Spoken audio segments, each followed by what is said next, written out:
Setiap pagi buta, Bu Rowiah ini sibuk mempersiapkan barang dagangannya yang akan dibawa ke pasar untuk jualan. "Suf, tolong ambilkan tas keranjang di belakang di dapur, Suf," teriak Bu Rowiah kepada Yusuf anaknya. Yusuf yang tidak mendengarkan apa yang dikatakan ibunya, Yusuf pun menghampiri ibunya ke depan. "Ada apa, Bu?" tanya Yusuf. "Ambilkan tas keranjang yang ada di dapur." "Iya, Bu, bentar." Yusuf pun pergi melangkahkan kakinya menuju ke dapur. Namun Yusuf bingung harus mengambil tas keranjang yang mana, karena tas keranjang yang ada di dapur itu bukan hanya satu jumlahnya, melainkan ada 3 tas keranjang yang warnanya berbeda-beda. Akhirnya Yusuf pun menghampiri ibunya kembali ke depan dengan membawa tangan kosong. "Bu, tasnya yang mana? Warna apa? Soalnya ada 3 tas keranjang di dapur," ucap Yusuf. "Yang paling besar Tona, nak." Tanpa menjawab ucapan ibunya, Yusuf pun langsung bergegas menuju ke dapur untuk mengambil tasnya. Akhirnya Yusuf mengambil tas keranjang besar yang berwarna merah. "Ini, Bu, tasnya," ucap Yusuf sembari memberikan tas keranjang kepada ibunya. "Iya, terima kasih ya Yusuf. Tolong sayurannya dimasukkan ke motor," ucap Bu Rowiah. "Iya, Bu." Yusuf pun membawa karung-karung sayuran ibunya itu menuju ke motornya. Setelah semuanya selesai diletakkan di atas motor, lalu Yusuf mengantarkan ibunya menuju ke pasar. Waktu itu pukul 5 subuh. Yusuf membonceng ibunya dengan membawa beberapa sayuran segar. Perjalanan yang dilaluinya menuju ke pasar, mereka harus melewati sebuah makam yang ada di pinggir jalan. Suasana yang masih gelap dan hanya dengan lampu penerangan motornya. Yusuf berjalan perlahan dengan motornya, karena membawa ibunya dan sayurannya yang cukup banyak. Waktu yang ditempuh menuju ke pasar itu sekitar 30 menit saja. Hingga akhirnya, 30 menit kemudian, Yusuf dan Bu Rowiah sampai juga di pasar. Sesampainya di pasar, suasana pasar masih terlihat sepi dan hanya beberapa pedagang lain yang baru juga datang. Memang, Bu Rowiah sudah biasa berangkat lebih awal dari yang lainnya. Yusuf pun membantu ibunya untuk menata sayuran-sayuran segar yang akan dijualnya. Sayurannya ditata di atas meja jualannya. Sebelum ditata, Yusuf membantu ibunya untuk membersihkan mejanya yang masih terlihat kotor. Bu Rowiah cukup sukses dalam berjualan sayuran, karena setiap harinya sayur-sayurnya itu selalu laris manis dan habis ludes terjual. Baru saja buka, tiba-tiba ada salah satu ibu-ibu yang datang menghampiri ke lapak jualannya Bu Rowiah. "Bu, beli bumbu dapurnya 1 kilo, campur ya, Bu." "Baik, Bu, sebentar ya saya ambilkan dulu," jawab Bu Rowiah. Bu Rowiah selalu bersikap ramah kepada para pembelinya. "Sama apa lagi, Bu?" tanya Bu Rowiah. "Sama terongnya 2 kilo, Bu, labunya 1 kilo, kolnya juga 1 kilo, toge setengah kilo, sama wortelnya juga 1 kilo. Ternyata ibu pembeli ini akan ada acara syukuran di rumahnya, makanya beliau belanja cukup banyak. Bu Rowiah merasa senang karena dagangannya sudah laku di pagi hari dan baru pertama buka. Setelah semuanya telah disiapkan, ibu pembeli itu pun membayar dan pergi. "Laris-laris," ucap Bu Rowiah saat ada pembeli pertama datang. Lalu Yusuf berniat akan pulang karena dia harus berangkat sekolah. "Bu, aku pulang dulu ya," ucap Yusuf. "Iya, hati-hati ya, nak. Nanti sore kesini lagi jemput ibu." "Iya, Bu." Yusuf pun pulang sendiri sekitar pukul 6 pagi dengan mengendarai sepeda motornya. Setelah sampai di rumahnya, Yusuf langsung bergegas mandi dan bersiap-siap untuk datang ke sekolah. Sedangkan bapaknya Yusuf sudah pergi berangkat bekerja. Bapaknya Yusuf ini bekerja sebagai tukang bangunan. Maka dari itu, bapaknya tidak bisa membantu Bu Rowiah di pasar. Sebelumnya bapaknya Yusuf ini bekerja di kantor. Namun Pak Gito dikeluarkan dari kantornya karena ada pengurangan karyawan. Dan sekarang yang berpenghasilan lebih unggul itu adalah Bu Rowiah. Tapi meskipun begitu, Bu Rowiah tidak pernah menyalahkan suaminya. Singkat cerita, hari mulai siang, pasar pun sudah mulai ramai dipadati oleh pedagang dan pembeli. Lapak jualannya Bu Rawiyah pun mulai dikerubungi pembeli hingga Bu Rawiyah pun kewalahan. Memang lapak jualannya Bu Rawiyah ini selalu banyak pembeli ibu-ibu yang datang karena sayur-sayurnya yang dijualnya itu segar-segar, apalagi dengan harganya yang murah dari pedagang sayur yang lain. "Bu, saya dulu, bawang merah setengah kilo," teriak salah satu ibu-ibu. "Enak saja, saya dulu dong, saya kan datang lebih dulu," timbal ibu-ibu dengan baju warna merah. Sudah, jangan bertengkar, sabar ya, satu persatu, nanti pasti akan saya layani kok," teriak Bu Rawiyah. Seketika para pembeli itu pun hening dan terdiam. Bu Rawiyah melayani pembelinya satu persatu dengan urutan orang yang datang lebih awal. Sedangkan pedagang sayur yang ada di sebelah pojok depan toko lapaknya Bu Rawiyah itu terlihat sangat sepi pembeli. Paling hanya 1-2 orang saja yang datang ke lapaknya. Karena kewalahan, Bu Rawiyah memutuskan untuk mencari karyawan baru untuk bisa membantunya berjualan. Namun Bu Rawiyah belum tahu siapa yang mau membantu rewang dagangannya itu. Saat itu, salah satu pedagang sayur yang ada di pojok hadapannya itu melihat sinis ke arah Bu Rawiyah. Memang pedagang sayur itu selalu sinis, mungkin karena iri dagangannya Bu Rawiyah itu selalu ramai dengan pembeli. Tapi meskipun begitu, Bu Rawiyah selalu bersikap ramah dan baik kepada Bu Husni. Detik demi detik mulai berlalu, Bu Rawiyah pun merapikan dagangannya karena sudah waktunya untuk pulang. Sore itu, Bu Rawiyah tutup lebih awal dari yang lain, karena sayurannya Bu Rawiyah ini sudah habis ludes dari pedagang yang lainnya. Karena Yusuf belum datang juga untuk menjemput Bu Rawiyah, akhirnya Bu Rawiyah pun menelpon Yusuf.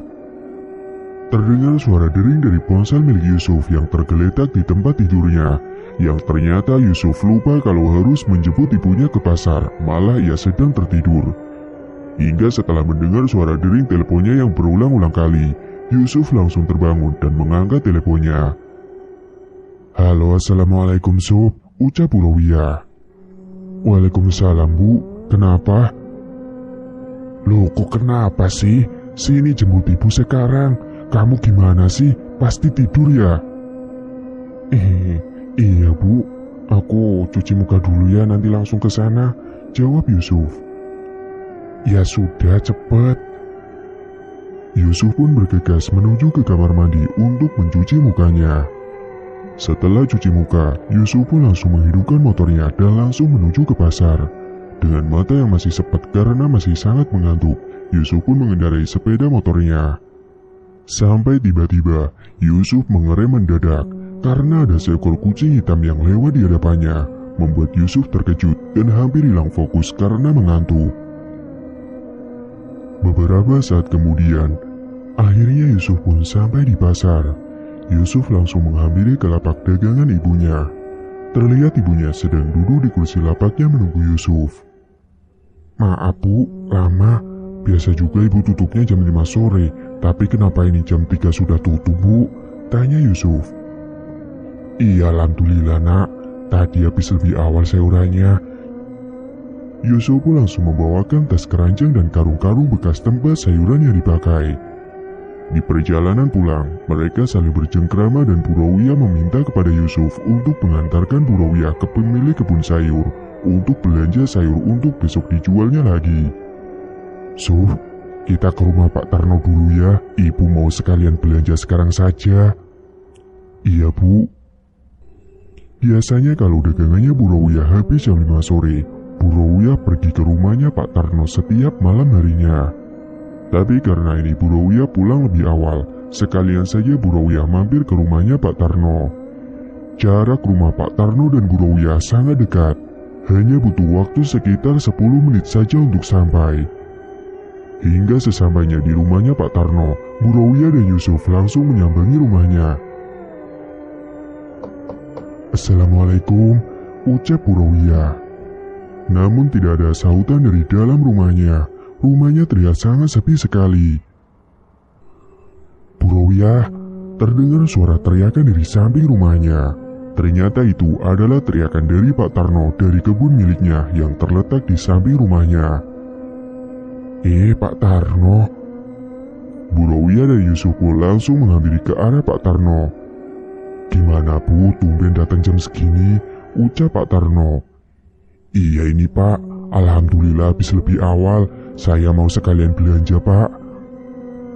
Mau belanja apa lagi Bu? Nanti saya siapkan dulu sayurannya. Nanti dulu deh Pak, saya mau lihat cara Bapak menanam sayur dulu. Ya sudah, silakan Bu, mari, jawab Pak Tarno. Singkat cerita, setelah selesai melihat cara menanam sayuran wortel, Bu Rowiah, Yusuf dan Pak Tarno bergegas menuju ke depan teras rumahnya Pak Tarno untuk belanja sayuran. Belanjanya apa lagi Bu? Tanya Pak Tarno. Seperti biasa saja Pak, kol, wortel, sawi, kentang, daun bawang, dan tomat, labu, dan lain-lain, ucap Bu Rowiah. Baik Bu, saya siapkan dulu ya, jawab Pak Tarno. Pak Tarno pun pergi ke belakang rumahnya untuk menyiapkan pesanannya Bu Rowiah. Hingga setelah semuanya siap, Bu Rowiah langsung membayar belanjaannya itu, dan semua belanjaannya itu dibawa dengan mobil pick-up miliknya Pak Tarno menuju ke rumahnya.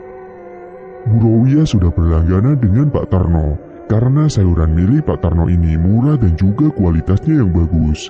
Masih segar-segar dan sehat, karena hasil dari tanam sendiri. Jadi Bu Rowiah berani untuk menjual kembali dengan harga yang murah. Setelah semuanya selesai, Bu Rowiah dan Yusuf pun pulang kembali ke rumahnya. Hingga sesampainya di rumah, ternyata Pak Gito sudah pulang duluan. Pak Gito membantu untuk menurunkan sayuran-sayuran yang ada di mobil pick-up. Saat semua sayurannya sudah diturunkan, Yusuf pun membantu membongkar sayurannya untuk ditata di dalam rumahnya. Singkat cerita, keesokan harinya seperti biasa, Bu Rowiah dan Yusuf bangun lebih awal untuk menyiapkan semua sayuran yang akan dibawanya ke pasar. Pagi itu, Bu Rowiah sedikit tidak enak badan. Akan tetapi Bu Rowiah memaksa untuk tetap berjualan di pasar. Kepala ibu pusing Suf, ucap Bu Rowiah. Kalau gitu, ibu tidak usah ke pasar dulu hari ini. Gak mau, ibu mau tetap berangkat, kekeh Bu Rowiah. Ya sudah, aku ambilkan obat dulu ya Bu. Yusuf pergi ke tempat P3K untuk mengambilkan obat sakit kepala untuk Bu Rowiah. Beberapa saat kemudian, Yusuf pun datang menghampiri ibunya. Ini Bu, minum dulu obatnya. Setelah meminum obat, Yusuf membantu ibunya menyiapkan sayuran dan membawanya ke motor. Sesaat kemudian Yusuf mengantarkan ibunya ke pasar, dan kali ini Yusuf menemani ibunya berjualan karena kebetulan hari ini adalah hari Minggu. Jadi Yusuf bisa membantu ibunya di pasar. Sesampainya di pasar, Yusuf langsung membantu menata sayurannya di atas meja lapak dagangannya. Pagi itu, pasar sudah mulai ramai pedagang yang datang, karena mereka tahu kalau hari Minggu pagi-pagi sekali akan sudah banyak pembeli yang akan datang. Bu Rowiah hanya duduk karena kepalanya masih terasa pusing. Untungnya ada Yusuf yang membantu ibunya berjualan, jadi Bu Rowiah tidak terlalu capek. Bu, beli kopisnya 1 kilo, ucap salah satu pembeli. Iya Bu, itu nanti biar dilayani anak saya ya, timpal Bu Rowiah. Yusuf pun menyiapkan sayuran yang dipesan oleh ibu pembeli. Yusuf menyiapkan kobis dengan timbangan sayur dan dipantau oleh Bu Rowiah. Semakin siang, semakin banyak pembeli yang datang untuk membeli sayuran di lapak dagangannya Bu Rowiah. Bu Rowiah dan Yusuf pun cekatan melayani semua pembeli. Dan ada salah satu pembeli yang menanyakan anaknya. Bu, ini anaknya ya? Iya Bu, ini anak sematawayang saya. Bu Rowiah menjawab dengan senyum ramah. Wah, anaknya ganteng ya, mau bantu ibunya lagi. Iya Bu, alhamdulillah dia mau bantu orang tuanya, jawab Bu Rowiah. Setelah toko lumayan sepi, Bu Rowiah dan Yusuf duduk sejenak saling bercengkrama. Suf, ibu mau cari rewang baru untuk bantu-bantu ibu, tapi siapa ya menurutmu? Siapa ya Bu? Aku juga nggak tahu.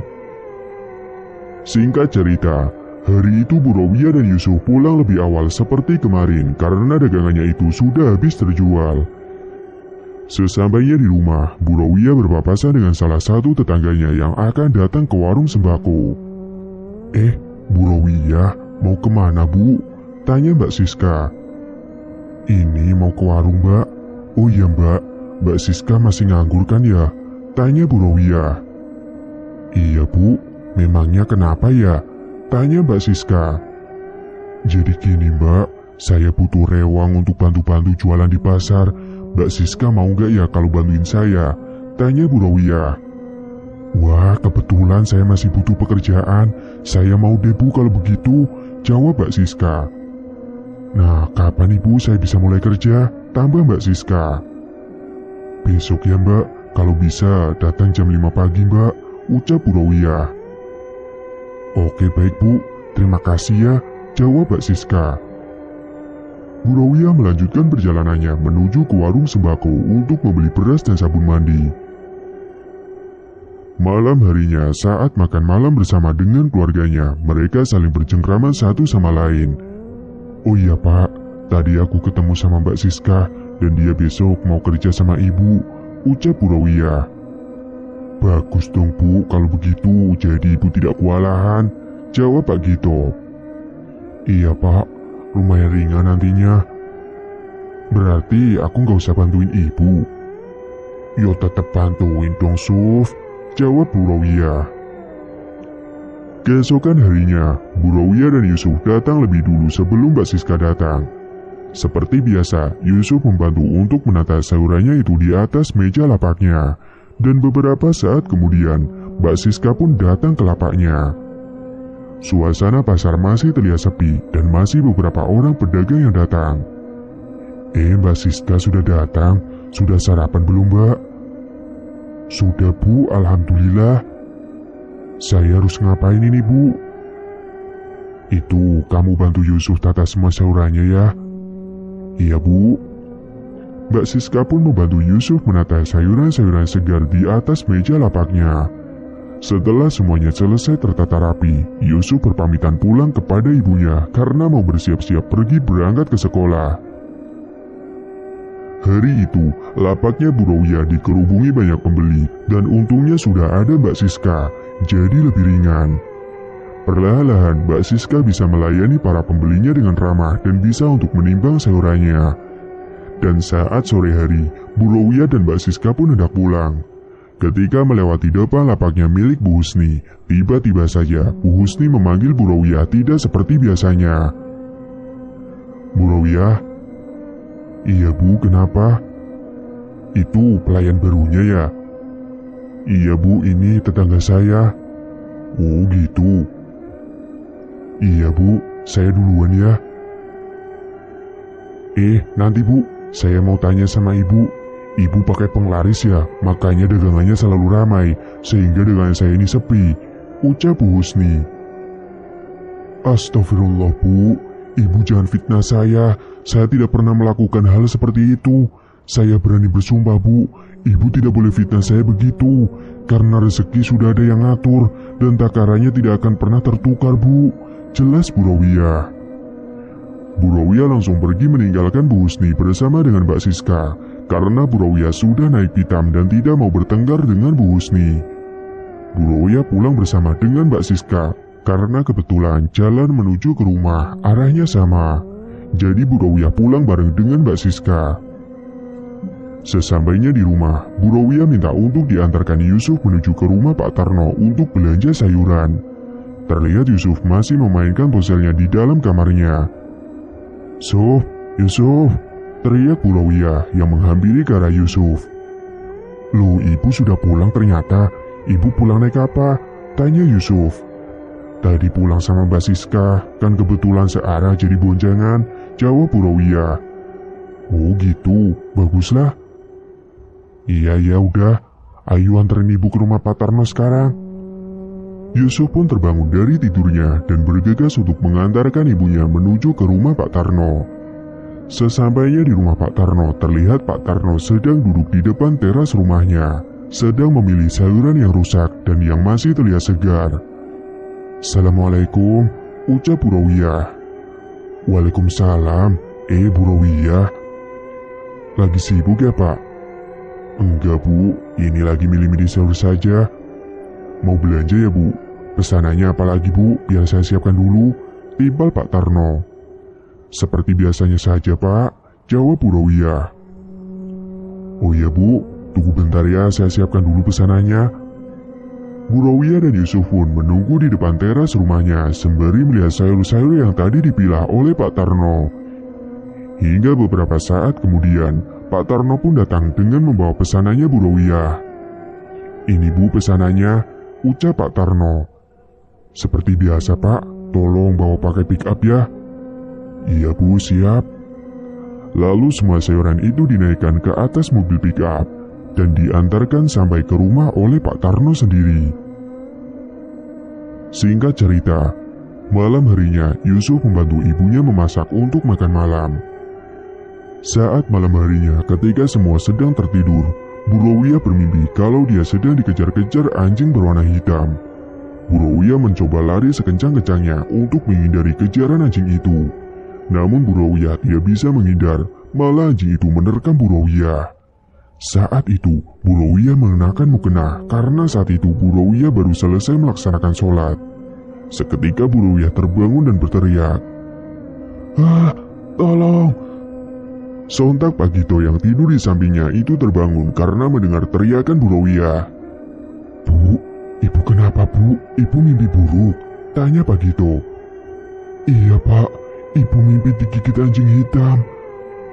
"Sudah Bu, jangan terlalu dipikirkan, itu cuma mimpi." Lalu Pak Gito pergi ke dapur untuk mengambilkan air putih. "Ini Bu, minum dulu biar tenang," ucap Pak Gito. "Makasih ya Pak." Singkat cerita, keesokan harinya Bu Rawiyah bersiap-siap untuk pergi ke pasar dan seperti biasa dibantu oleh Yusuf. "Suf, tolong ambilkan pisau di dapur," ucap Bu Rawiyah. "Iya Bu, buat apa?" "Ini buat motong terong yang busuk." Yusuf pun pergi ke dapur untuk mengambilkan pisau yang sudah diperintahkan oleh ibunya. Setelah semuanya sudah selesai, Bu Rawiyah dan Yusuf pun pergi ke pasar. Hingga sesampainya di pasar, ternyata Mbak Siska sudah datang lebih awal. Yusuf pun mulai membersihkan meja dagangan dan dibantu oleh Mbak Siska. Namun, saat Yusuf sedang membersihkan dagangannya, Yusuf melihat ada kain putih yang terbungkus di bawah mejanya. Melihat hal itu, Yusuf langsung memasukkan ke dalam sakunya dan tidak memberitahu kepada ibunya dan juga Mbak Siska. Setelah selesai mejanya dibersihkan, sayuran-sayurannya pun ditata oleh Yusuf dan Mbak Siska. Hari itu tidak seperti biasanya, lapak dagangan Bu Rawiyah ini sangat sepi. Dan hanya ada satu orang ibu-ibu yang datang menghampiri ke dagangan Bu Rawiyah. "Bu, beli bawangnya 5.000, cabai rawitnya 5.000, sama wortelnya 1 kilo, kentangnya 2 kilo, dan kobisnya 2 kilo, sama sayur bayam ikatnya ya," ucap pembeli. "Iya Bu, tunggu bentar ya saya siapkan," jawab Bu Rawiyah. Ibu pembeli itu pun melihat-lihat dan memilih sayur bayamnya.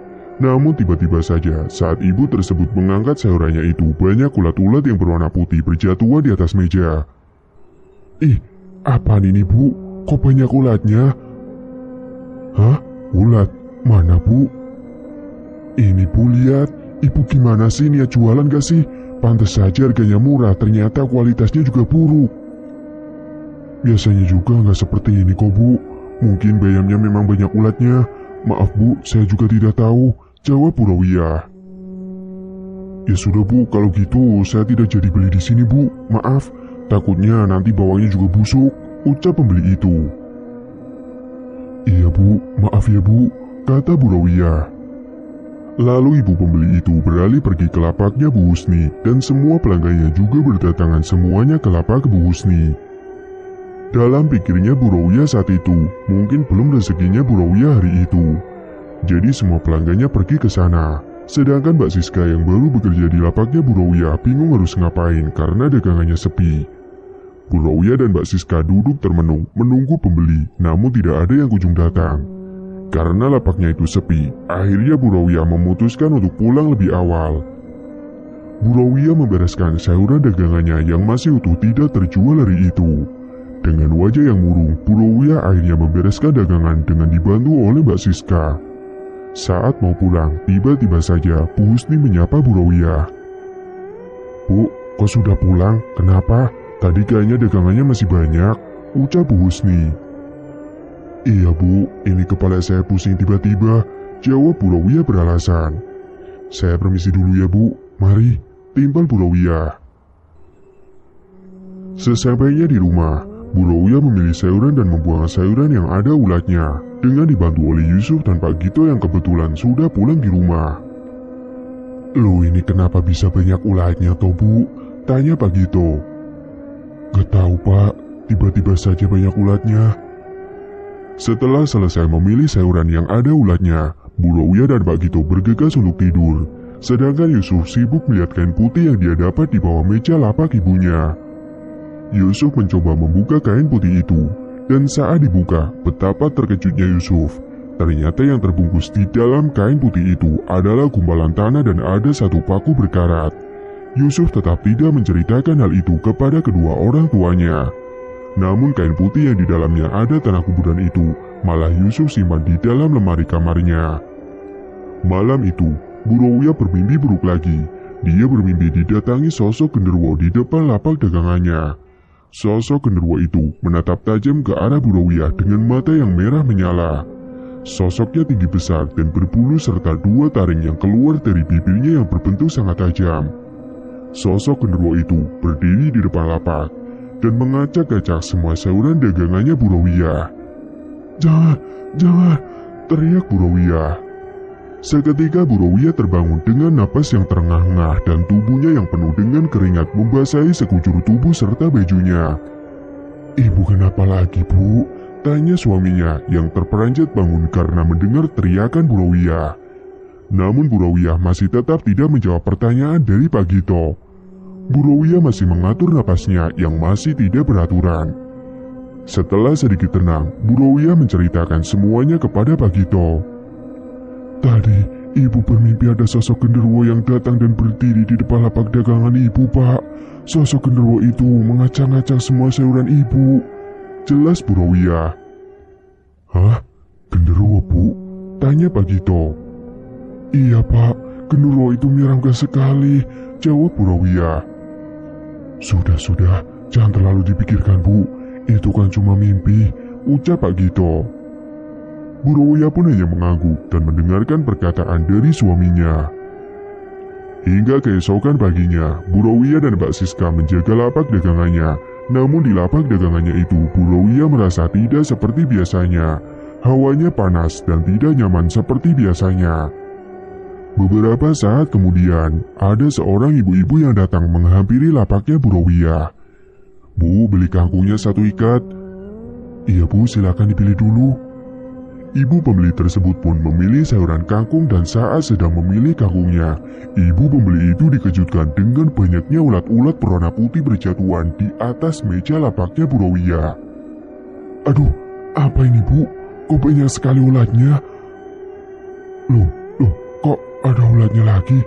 Padahal semalam sudah saya bersihkan loh, ujar Bu Rawiyah. Hah? Saya nggak jadi beli deh Bu, kangkungnya banyak ulatnya. Sontak Bu Rawiyah termenung dan keheranan karena melihat saudaranya itu tiba-tiba banyak ulatnya. Padahal tadi pagi saat ditata di atas meja tidak ada ulatnya sama sekali. Pembeli itu pun akhirnya malah beralih ke lapak dagangannya milik Bu Husni, dan begitu pun semua pelanggan Bu Rawiyah datang ke lapaknya Bu Husni. Ini gimana Bu? Kok ada ulatnya? Kalau begini terus nanti semua pelanggan ibu tidak mau lagi ada yang datang ke sini, ujar Mbak Siska. Iya Bu, saya juga nggak tahu kenapa bisa begini. Padahal tadi kan kamu lihat sendiri sudah tidak ada ulatnya kan? Tanya Bu Rawiyah. Iya sih Bu. Singkat cerita, Bu Rawiyah mengalami kerugian yang sangat besar. Akibat sayur-sayuran itu membusuk, banyak ulatnya, dan terpaksa harus dibuang karena sudah tidak layak. Dan Bu Rawiyah juga harus memutar kembali uang modalnya yang tidak tahu mendapatkan uangnya dari mana. Padahal juga Bu Rawiyah harus menggaji Mbak Siska yang sudah rewang dengan Bu Rawiyah. Akhirnya Bu Rawiyah meminta diantar oleh Yusuf menuju ke rumahnya Pak Tarno. Ayo Yusuf, antarkan ibu ke rumahnya Pak Tarno. Yusuf pun mengantarkan ibunya ke tempat Pak Tarno. Sesampainya di rumah Pak Tarno, terlihat Pak Tarno sedang bertanam di kebun samping rumahnya. Akhirnya Bu Rawiyah dan Yusuf pun menghampiri ke kebun samping rumahnya Pak Tarno. Pak. Bu Rawiyah, kenapa Bu? Tanya Pak Tarno. Semua saluran saya kok tiba-tiba banyak ulatnya ya Pak? Ucap Bu Rawiyah. Ulat? Ah, masa Bu? Saya selalu mengecek dan memilah terlebih dahulu. Dan ulat yang ada di sayur saya biasanya berwarna hijau Bu, bukan putih. Jawab Pak Tarno. Kalau Ibu tidak percaya, silakan cek saja ini Bu, sayuran-sayuran saya Bu, tambah Pak Tarno. Bu Rawiyah pun mengecek satu persatu tanaman sayuran di kebunnya Pak Tarno. Dan saat dilihat semua tanaman sayurannya itu memang hanya ada ulat-ulat yang hanya satu dan itu pun berwarna hijau. Gimana Bu? Ibu sudah lihat sendiri kan? Iya Pak, benar seger-seger. Tapi entah kenapa Pak, tiba-tiba saja banyak ulatnya saat ada pembeli yang datang. Wah, kok bisa gitu ya Bu? Iya Pak, makanya saya juga bingung. Singkat cerita, malam harinya tiba-tiba saja Bu Rawiyah sakit demam tinggi dengan sekujur tubuhnya penuh dengan bintik-bintik merah dan bernanah. Membuat suami dan anaknya panik. Akhirnya Pak Gito membuatkan kompres untuk Bu Rawiyah dan memberikan salep gatal yang ada di rumahnya. Saat tengah malam, Yusuf mendengar ada suara ketukan dari balik lemarinya. Dan beberapa saat kemudian lemari itu bergerak-gerak dengan sendirinya. Padahal lemari yang ada di dalam kamarnya itu terbuat dari kayu jati dan berat. Akan tetapi, lemari itu bisa bergerak dengan sendirinya. Seketika Yusuf pun terbangun dan merinding saat melihat lemari kamarnya itu bergerak-gerak sendiri. Tubuhnya Yusuf ikut gemetaran. Tiba-tiba saja dari balik lemarinya keluar sosok genderuwo, membuat Yusuf sedikit mundur dari hadapannya. Sosok genderuwo itu menatap tajam ke arah Yusuf dengan wajah yang menyeramkan dan mata merah menyala serta taring yang tajam. Tiba-tiba saja sosok genderuwo itu mengatakan sesuatu kepada Yusuf. Ibumu akan mati. Seketika sosok genderuwo itu menghilang dan meninggalkan kepulan asap. Hingga keesokan paginya, Bu Rawiyah sudah mendingan dan dia berniat untuk pergi ke pasar lagi untuk berjualan. Bu Rawiyah mengenakan baju yang tertutup dengan jaket yang tebal karena Bu Rawiyah tidak ingin orang-orang melihat bintik-bintik kemerahan yang menjalar di sekujur tubuhnya. Hari itu, lapak dagangannya Bu Rawiyah ada beberapa orang yang datang, namun selalu saja tidak jadi membeli karena melihat beberapa ulat di sayurnya yang tiba-tiba muncul. Padahal sebelumnya seperti biasanya tidak ada ulat-ulat yang muncul.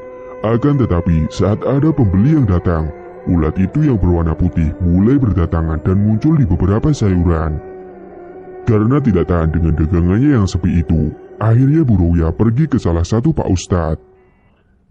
Hari itu Bu Rawiyah tutup siang, karena hari ini dia mau pergi mendatangi Pak Ustadz. Siang itu Bu Rawiyah diantar oleh Yusuf ke rumahnya Pak Ustadz. Rumahnya Pak Ustadz itu berada di desa sebelah. Hingga sesampainya di rumah Pak Ustadz, Bu Rawiyah dan Yusuf langsung menyambangi ke dalam rumahnya. Assalamualaikum, ucapnya. Waalaikumsalam, silakan masuk Bu, ucap Pak Ustadz. Bu Rawiyah dan Yusuf pun masuk ke dalam rumahnya dan duduk di ruang tamu. Ada apa ini Bu? Tanya Pak Ustadz. Jadi begini Pak, akhir-akhir ini usaha dagangan saya ini menjadi sepi seketika, padahal sebelumnya selalu ramai dan habis laris manis. Tapi sekarang ini malah seluruh sayuran milik saya selalu banyak ulatnya. Padahal saat saya cek di pagi hari, sebelum ada pembeli tidak ada ulatnya Pak Ustadz. Tidak hanya itu Pak Ustadz, saya juga menderita sakit bintik-bintik seperti ini. Sebentar Bu, tunggu di sini dulu, ucap Pak Ustadz. Pak Ustadz pun masuk ke dalam untuk melaksanakan sholat hajat. Dan setelah selesai sholat hajat, Pak Ustadz kembali lagi menghampiri Bu Rawiyah. Ini Bu, ada air putih, nanti tolong disiramkan ke seluruh lapak dagangannya Ibu, ucap Pak Ustadz sembari memberikan sebotol air putih. Bu Rawiyah pun menerima sebotol air putih itu. Air putih yang diberikan kepada Bu Rawiyah ini sudah didoakan oleh Pak Ustadz. Malam harinya, Bu Rawiyah minta diantarkan oleh Yusuf menuju ke pasar untuk menyiramkan air putih itu supaya tidak ada orang yang melihatnya. Jadi Bu Rawiyah datang ke pasar malam-malam. Sesampainya di pasar, Bu Rawiyah mulai menyipratkan sedikit demi sedikit air putih tersebut ke sekitar lapak dagangannya. Setelah selesai, Bu Rawiyah dan Yusuf pun pulang kembali ke rumah. Bu Rawiyah masih saja menderita sakit bintik-bintik kemerahan, namun demamnya itu sudah mulai sembuh. Singkat cerita, keesokan paginya Bu Rawiyah mulai dagang kembali ke pasar. Dengan semangat Bu Rawiyah datang ke pasar karena merasa sudah tenang karena sudah didoakan oleh Pak Ustadz. Hari itu lapak dagangannya Bu Rawiyah mulai ramai kembali seperti biasanya. Mbak Siska pun sampai kewalahan melayani para pembelinya. Ada beberapa pembeli yang menanyakan soal saurannya. Nah ini dong Bu, saurannya sudah kembali segar seperti semula. Tidak ada ulatnya, saya akan jadi senang belanja di ibu karena saurannya segar dan harganya relatif murah. Iya Bu, alhamdulillah, jawab Bu Rawiyah. Sedangkan lapaknya Bu Husni ini kembali sepi lagi dan tatapannya kembali sinis dengan Bu Rawiyah. Namun lapaknya menjadi ramai itu hanya sementara saja. Seminggu setelahnya, lapak sahur milik Bu Rawiyah kembali sepi dan yang ramai kembali adalah lapaknya Bu Husni. Dan semenjak saat itu, Bu Rawiyah tiba-tiba jatuh sakit demam yang tinggi dan tubuhnya menggigil serta bintik-bintik merah di sekujur tubuhnya itu semakin membesar bahkan bernanah. Membuat Bu Rawiyah selalu merintih meringis kesakitan dan disertai dengan gatal-gatal. Akhirnya Pak Gito dan Yusuf membawa Bu Rawiyah ke rumah sakit untuk memeriksa penyakitnya itu. Namun sesampainya di rumah sakit, Bu Rawiyah langsung diperiksa oleh dokter. Kata dokter, Bu Rawiyah ini tidak menderita sakit apa-apa. Dokter pun memberikan obat penurun panas dan hanya obat gatal saja yang diberikan kepada Bu Rawiyah. Dan pada setiap malam, Bu Rawiyah merintih kesakitan dan di saat itu juga lemari yang ada di dalam kamarnya Yusuf selalu bergerak-gerak dengan sendirinya.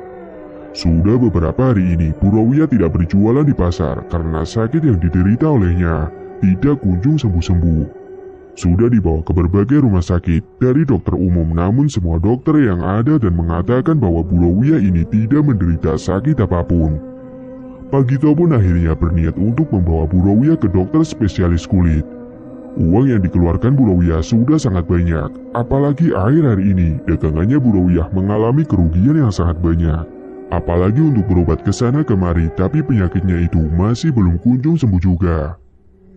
Saat itu, Pak Gito membawa ke rumah sakit yang ada dokter spesialis kulitnya, dan Bu Rawiyah langsung diperiksa oleh dokter.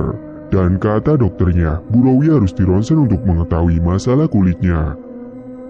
Maaf Pak, ini ibunya harus dironsen terlebih dahulu untuk dicek sakitnya apa. Gimana Pak? Kata dokter kepada Pak Gito. Iya dok, lakukan saja, jawab Pak Gito. Akhirnya dokter pun langsung merongsen dan Bu Rawiyah pun harus menunggu hasil ronsennya itu keluar beberapa jam kemudian. Setelah menunggu di rumah sakit, akhirnya hasil ronsennya itu pun keluar juga.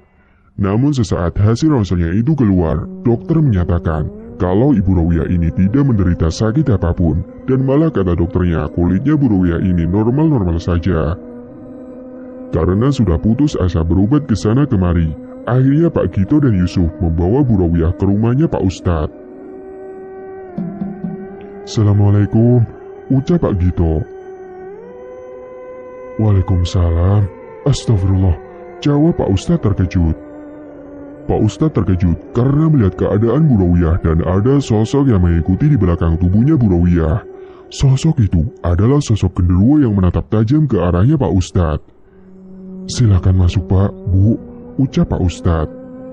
Pak Gito membawa masuk Bu Rawiyah dan juga Yusuf yang ada di belakangnya. Kenapa Pak Ustadz tadi kok kaget seperti itu? Tanya Pak Gito. Jadi di belakang tubuhnya Bu Rawiyah itu ada sosok genderuwo yang mengikuti Pak, ucap Pak Ustadz. Genderuwo Pak? Tanya Pak Gito tidak percaya. Iya Pak, genderuwo. Istri Bapak telah diusili orang Pak. Istri Bapak telah diguna-guna makanya jadi seperti ini, jelas Pak Ustadz. Yusuf yang mendengarkan hal itu langsung menceritakan semuanya kepada Pak Ustadz tentang kain putih yang di dalamnya ada sebuah gumpalan tanah dan paku. Karena Yusuf baru tahu dan paham kalau ternyata Bu Rawiyah itu sudah diguna-guna oleh orang. Pak Ustadz, sebenarnya saya waktu itu sempat menemukan kain putih di bawah meja lapak dagangannya milik ibu. Kain putih?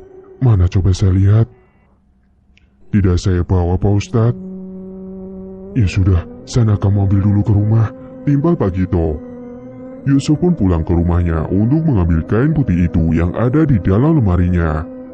Saat sedang masuk ke dalam rumahnya, tiba-tiba saja pintu lemarinya yang tadinya sedikit terbuka tertutup dengan sendirinya dengan suara yang cukup keras. Brah! Sontak Yusuf pun terkejut dan saat menghampiri ke lemari itu, Yusuf mengucapkan bismillah terlebih dahulu. Bismillahirrahmanirrahim. Setelah lemarinya sudah terbuka, Yusuf langsung mengambil kain putih itu dan dibawa ke rumahnya Pak Ustadz. Setibanya di rumah Pak Ustadz, Yusuf langsung memberikan kain itu. Ini Pak Ustadz, kain putihnya. Yusuf juga menceritakan tentang lemarinya yang setiap malam itu selalu bergerak-gerak sendiri, serta Yusuf kadang ditampakkan oleh sosok genderuwo tersebut.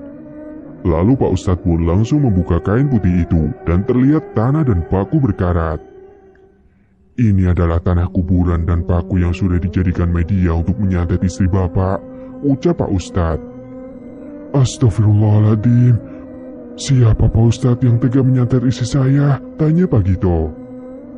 Teman pesaing dagangannya di pasar yang sama-sama jualan sayur Pak, jelas Pak Ustadz. Lalu Pak Ustadz pun langsung masuk untuk melaksanakan sholat hajat terlebih dahulu. Dan beberapa saat kemudian Pak Ustadz datang kembali menghampiri Bu Rawiyah. Pak Ustadz langsung merapalkan ayat-ayat suci Al-Quran di hadapan Bu Rawiyah. Pak Ustadz dengan terus berkomat-kamit mulutnya, dan tiba-tiba saja Bu Rawiyah berteriak kesakitan dan memberontak. Siapa kamu? Keluar kamu dari dalam ibu ini dan jangan ganggu dia, ucap Pak Ustadz. Tidak mau, saya akan buat dia mati, ucap sosok itu. Jangan berani kamu, mending kamu keluar saja dari ibu ini dan jangan sakiti dia, kasihan, ancam Pak Ustadz. Karena sosok genderuwo itu tidak mau keluar, akhirnya Pak Ustadz yang akan memaksanya untuk keluar dari tubuhnya Bu Rawiyah. Dengan terus merapalkan ayat-ayat suci Al-Quran, akhirnya setelah 2 jam sosok genderuwo itu berhasil dikeluarkan. Seketika tubuhnya Bu Rawiyah pun lemas tak berdaya. Lalu Pak Ustadz memberikan segelas air putih yang sudah didoakan dan langsung diminum oleh Bu Rawiyah. Gimana Bu rasanya? Tanya Pak Ustadz. Alhamdulillah, sudah terasa enteng dan lega Pak Ustadz, jawab Bu Rawiyah. Setelah meminum segelas air putih itu, lalu Pak Ustadz memberikan sebotol minyak yang berukuran 100 ml. Minyak itu diberikan kepada Bu Rawiyah untuk nantinya dioleskan ke sekujur tubuhnya yang gatal-gatal itu. Ini Bu, nanti Ibu setiap pagi dan sore sehabis mandi, Ibu balurkan ke seluruh gatal-gatal yang diderita Ibu ya, ucap Pak Ustadz. Minyak itu sudah didoakan oleh Pak Ustadz dan kata Pak Ustadz sosok genderuwo itu yang sudah menutup lapak dagangannya Bu Rawiyah, sehingga para pelanggannya itu rasanya tidak ingin datang ke lapak dagangannya. Hawa panas yang Bu Rawiyah rasakan saat itu juga karena akibat ulah dari energi jahat si sosok genderuwo kiriman pelaku santet itu. Singkat ceritanya, Bu Rawiyah selalu rutin mengolesi semua minyak ke sekujur tubuhnya yang terkena gatal-gatal itu. Dan setelah beberapa minggu, kemudian akhirnya gatal-gatal yang diderita oleh Bu Rawiyah itu sembuh juga. Bu Rawiyah pun berniat untuk memulai dagang kembali ke pasar karena tubuhnya sudah enakan dan sudah mulai sembuh. Hari pertama Bu Rawiyah dagang ke pasar setelah sakit yang dideritanya selama sebulan itu. Tiba-tiba, masih pagi lapak dagangannya sudah ada orang yang membeli. Dan ibu pembeli ini memborong dagangannya Bu Rawiyah karena untuk dijualnya kembali di rumahnya. Akan tetapi, Bu Rawiyah baru pertama kali melihat sosok ibu ini yang membeli ke lapak sayurannya. Dan Bu Rawiyah berharap ia akan menjadi pelanggan setianya. Bu Rawiyah dan Mbak Siska melayani ibu tersebut dengan ramah dan menyiapkan belanjaannya dengan semangat. Hari itu, dagangannya Bu Rawiyah mulai kembali laris dan selalu lebih seperti dulu lagi. Semua pelanggannya pun banyak yang datang. Namun lapak milik Bu Husni itu terlihat tutup beberapa hari ini. Kabarnya, Bu Husni sakit dan dirawat di rumah sakit. Meskipun Bu Rawiyah tahu kalau Bu Husni telah menyakiti dirinya dengan cara membuat usahanya Bu Rawiyah hancur dan membuat Bu Rawiyah sakit, namun Bu Rawiyah masih mau untuk menjenguk Bu Husni ke rumah sakit.